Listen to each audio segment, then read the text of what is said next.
you really love doing, your second part usually stays a hobby. Mm-hmm. I'm like, you're so talented. Why don't you sell your work? Who will need it? Nah, I'd rather keep it as a hobby. Because they're afraid, they don't feel comfortable. And I wanted to help those people. So I started Marketing for Creative podcast to help some friends, to help people who I met, to help my future audience, my future clients. And I got really good feedback out this. I had people writing me like, oh, I got a new client, or I got a better job. Oh, that was interesting. Oh, thank you for sharing this one. That one, this episode was right on time. Mm-hmm. It's so fantastic when you do something and it's useful for people and people tell you so. Yeah. So since you spend a lot of time then interviewing people about marketing and you have a lot of marketing your own career, what is some really bad advice that you hear too often in the marketing world?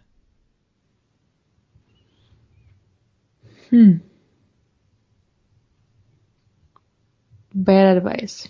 Mm-hmm. I can tell mistakes that people make.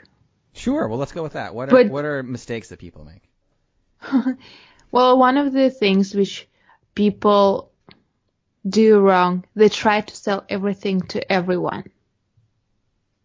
This is just, like, I will get more money if I offer you all kind of photography. Mm-hmm. I tried that. Before I picked my niche, I tried all kinds of photography, which was interesting for me. Mm-hmm.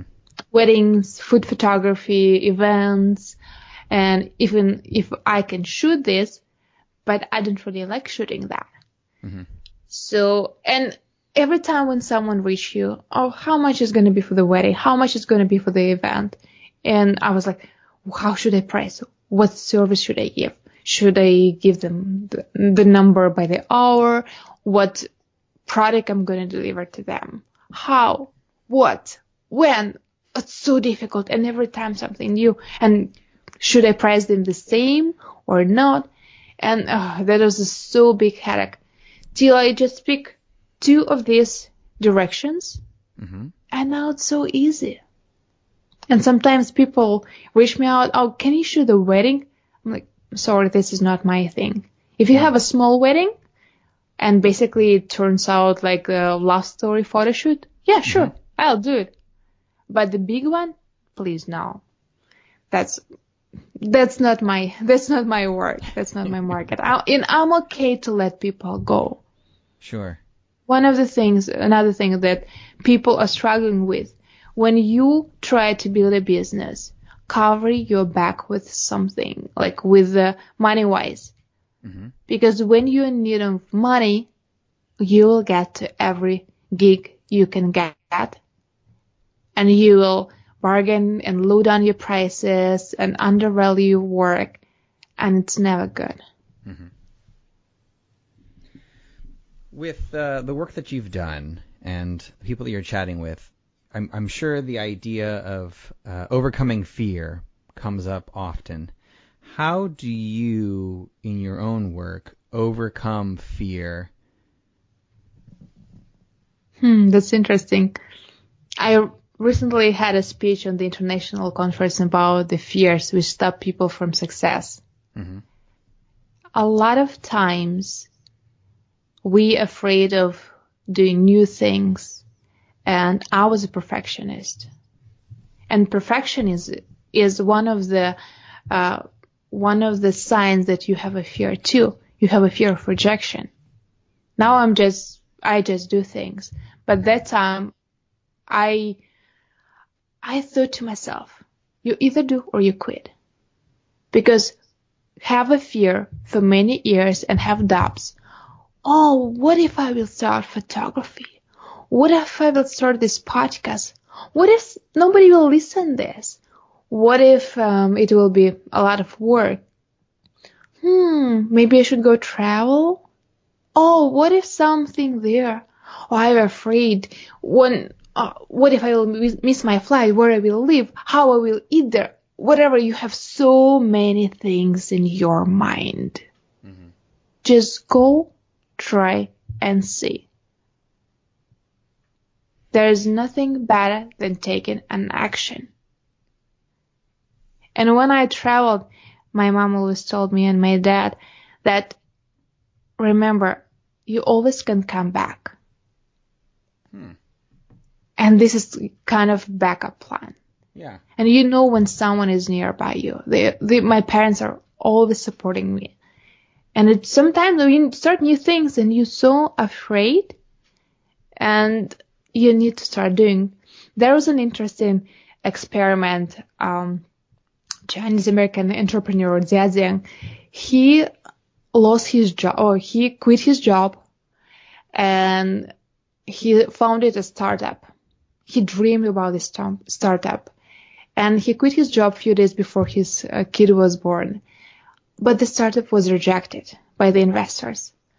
So he thought, oh, maybe I should go back to my regular job. Probably it was a bad idea to start everything.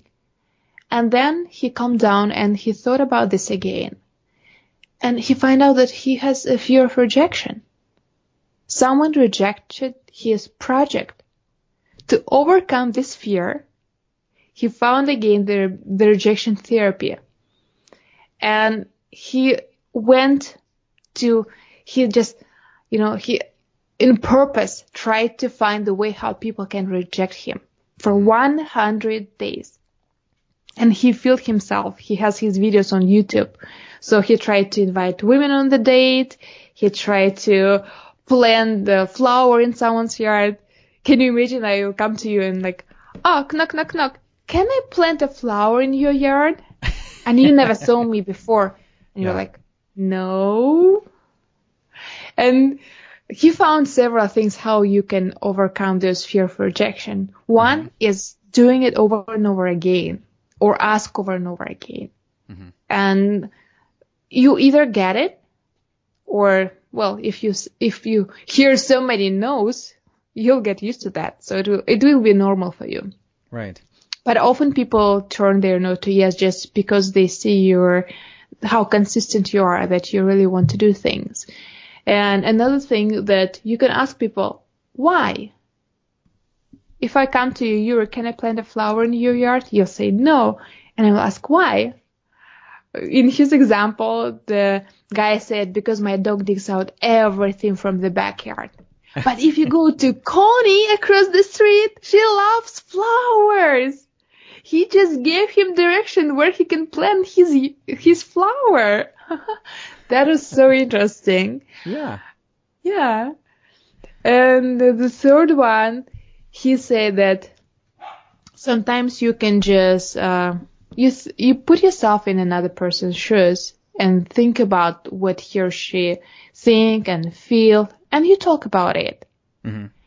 And in his example, he came to the Starbucks manager and asked, can I welcome people who come to Starbucks? And the manager was like, like thinking. Yeah. And Zhang asked, isn't it weird? The manager said, yes, it's weird. And he let him do this. You see? Yeah. You're afraid of everything, but when you take actions, it will turn out to the result somehow. You just need to do things. Because you may stay with your fears for years, but in several years you will regret that you spent so much time doing nothing. Right.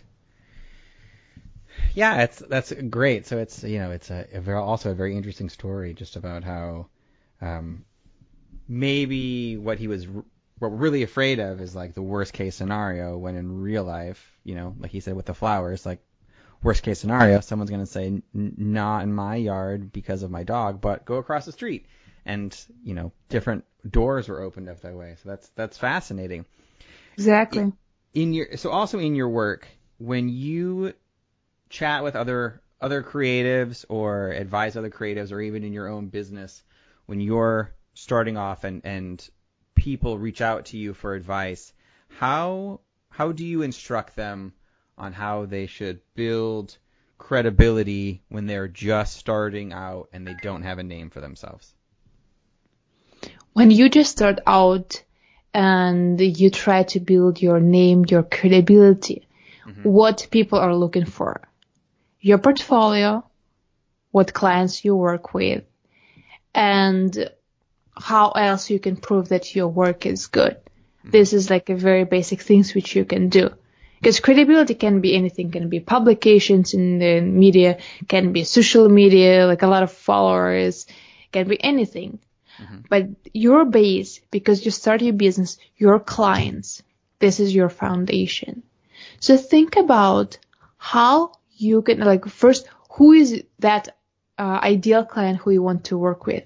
As in my example, I tried everything, weddings, food, events, portraits, and I stopped on portraits. Those are my clients. And when you know your clients, it's easier for you to market yourself later. So when you decide what client you want to work with, who is that person, what they do, like think about those small things, or maybe you want to work with brands, and try to come up with a project which you can do with those people. Look for those people. And it's better if you look for the influencers. There can be micro-influencers, for example. These are normal, everyday people, but a lot of people know them. So if some of them is going to be your, maybe not a client if you start completely from zero, but you will do the work for them, and you can put it in your kind of client's portfolio, they may help you to spread the word about what you do. So think about, or you can think about the industry experts or industry leaders. Again, who are those influencers? Who are those people who already have the audience? This is one of the key, how you can market yourself and put your name out faster. So you need to find people with the communities and organize that into the project. If I would start, for example, the photography just completely from zero, the portrait photography, I come to Boston and I'm new there and I don't have portfolio at that moment. I would look for these people and I would say, for example, for professionals, I work on the project. I want to photograph 10 different best experts in this town. Because if I come to you as just, like, oh, can I photograph you because I need a portfolio? They will be like, really? And especially like the influential people, they will look at you like you came to me for portfolio. Like you're going to use my name for portfolio and maybe your photos is going to be not so good. Right. But when you work on the project, you bring a meaning there. I work on the project. I come to you, Yuri. I photograph 10 best experts in the industry in that town. And I want you as the amazing podcast host to be a part of this. I will do a professional photo shoot for you. And we do the pictures you can put on your website, you can use in your marketing. That will benefit you. I would appreciate if you give me a little testimonial after that.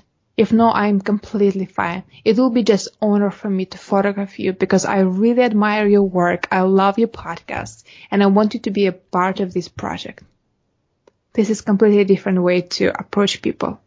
Yeah. I want to bring value to you. Yes. And you will, more likely, you will say yes.